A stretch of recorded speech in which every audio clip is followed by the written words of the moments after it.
Hi guys, welcome to सानी news. तो आज की स्टोरी है हॉन्टेड बस के ऊपर। तो शुरू करते हैं स्टोरी। तो ये स्टोरी शुरू होती है रवि नाम के एक लड़के से। वो राजस्थान में आया था नया।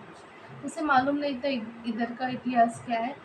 वो बस स्टॉप के लिए वेट कर रहा था। 13 नंबर बस आई। अचानक से 13 नंबर बस आई। वो बस में चढ़ गया। वो बस में चढ़ गया और बस में लोग थे, पर कुछ एकदम शांत थे, कुछ बोल नहीं रहे, किसी से बात नहीं, कोई फ़ोन नहीं चला रहा है, कोई कुछ नहीं कर रहा था। वो ऐसे ही देखने लगा सबको कि ऐसे क्यों कर रहे हैं एकदम। तो वो खुद मोबाइल देखने लगा, स्क्रॉल करने लग गया, वगैरह करने लग गया। फिर तभी भी उसने सबके ऊपर नज़र रखी कि कोई किसी से कुछ बात ही नहीं कर रहा है, सब चुपचाप बैठे और सब उसी को ही रवि को ही घूर रहे थे। तो रवि भी एकदम शॉक हो गया कि ये सब लोग मुझे क्यों घूर रहे हैं, क्या हुआ? उसे कुछ समझ में नहीं आ रहा था। बाजू में एक आंटी थी। तो वो आंटी ने बोला, बेटा तुमने इस बस में चढ़ के गलती की। तो रवि ने बोला, ऐसा क्यों, क्या हुआ? तुम्हें इस बस के बारे में कुछ मालूम नहीं, तुम, मुझे लगता है तुम कुछ नए आए, तुम्हें नहीं मालूम ये बस बराबर नहीं, जैसी दिखती वैसी नहीं है, तुम्हें पता चलेगा। तो रवि हंसने लग गया, अरे ये क्या बोल रही है आंटी, कुछ भी बोल रही है। फिर थोड़ी देर बाद क्या हुआ, एकदम कंडक्टर आया और रवि से बोलने लगा, कहाँ जाना है साहब? तो उसने बताया, मुझे ये जाना है। तो उसने टिकट दी और कंडक्टर की स्माइल एकदम क्रीपी थी। तो उसे रवि को कुछ समझ में नहीं आ रहा कि कंडक्टर ने ऐसी स्माइल क्यों दी मुझे। आंटी बोली, मैंने बोला था ना, अब देखना क्या होगा, अब तो ये बस शुरुआत है। तो फिर उसके बाद क्या हुआ, बस एक स्टॉप में रुकी और वहाँ पे कुछ 2-3 लोग चढ़ गए। उन लोगों ने एकदम ऐसा मास्क वगैरह लगाया था, तो उनका चेहरा दिख नहीं रहा था। तो वो बैठे थे, रवि के सामने बैठे थे, रवि और आंटी जहाँ बैठे उनके सामने बैठे थे।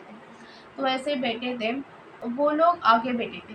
तो रवि को कुछ तो अजीब लग रहा था उसमें। तो फिर वो आंटी बोली, देखो वो दिखने में ऐसी तुम्हें इंसान दिख रहे, पर वो है नहीं, इसलिए तुम उनके ऊपर ध्यान नहीं मत देना। तो रवि ने पूछा, आपको कैसे मालूम है सबके बारे में? वो आंटी कुछ नहीं बोली, चुप रही। फिर थोड़ी देर बाद कंडक्टर आए। कंडक्टर ने उनसे भी टिकट ली, टिकट ली और टिकट दी कंडक्टर ने उसे। फिर ऐसे ही बैठ गए। फिर वो जो मास्क वाले थे वो पीछे मुड़े, उठे और रवि को देखने लगे। तो रवि भी ऐसे ही देखने लग गया कि ये क्या है। फिर उन लोगों ने अपना मास्क निकाला और उनका चेहरा एकदम जला हुआ, डरावना ये सब था। ये देख के वो बहुत चिल्ला उठा, रवि बहुत डर गया, चिल्ला उठा, बस रोको, बस रोको। कभी पर बस रुक ही नहीं रही थी। आंटी बोली, मैंने बोला था ना तुम्हें, ये जगह सेफ नहीं है, हमें कैसे भी करके इस बस से हमें उतरना ही होगा। तो रवि ने बोला, ये सब क्या है, ये कौन सी बस है, क्या है ये सब? वो बोली, आंटी मैं तुम्हें ये सब बाद में बताऊंगी, सबसे पहले हमें कैसे भी करके बस स्टॉप में उतरना ही होगा। तो वो रवि बोला, बस तो रुक ही नहीं रही है, कहाँ उतरे, कैसे उतरे? उनको कुछ समझ में नहीं आ रहा था। तो तो उन्होंने क्या सोचा कि जाने दो। अब आंटी बोली, मुझे मालूम है ये लोग अब थोड़ी देर में उतरेंगे, उनके साथ हम उतर जाएंगे जल्दी से, सबसे पहले हम ही उतरेंगे और चले जाएंगे। तो ठीक है। तो तो बस रुकी। वो मास्क मैन वाले नहीं उतरे और वो दोनों ने जल्दी से उतरा, पर वो मास्क मैन वाले नहीं उतरे। फिर आंटी ने बोला कि ऐसा ऐसा कि ये बस हॉन्टेड है, ये बस का पहले एक्सीडेंट हो चुका था। इस बस में कंडक्टर और ड्राइवर की जान गई थी और कई पैसेंजर्स की भी जान गई थी। मैं यहाँ आई क्योंकि मुझे मालूम है, पर क्या करें, मुझे अब आदत सी हो गई है। इसलिए हमें उसके लिए, अगर तुम्हें जिंदा रहना है तो तुम्हें चुप रहना होगा। कुछ नहीं, कोई सवाल नहीं, कोई जवाब नहीं, कुछ नहीं बोलना है, चुप रहना है बस। अगर तुम कुछ बोले उल्टा सीधा तो तुम्हारी आखिरी रात।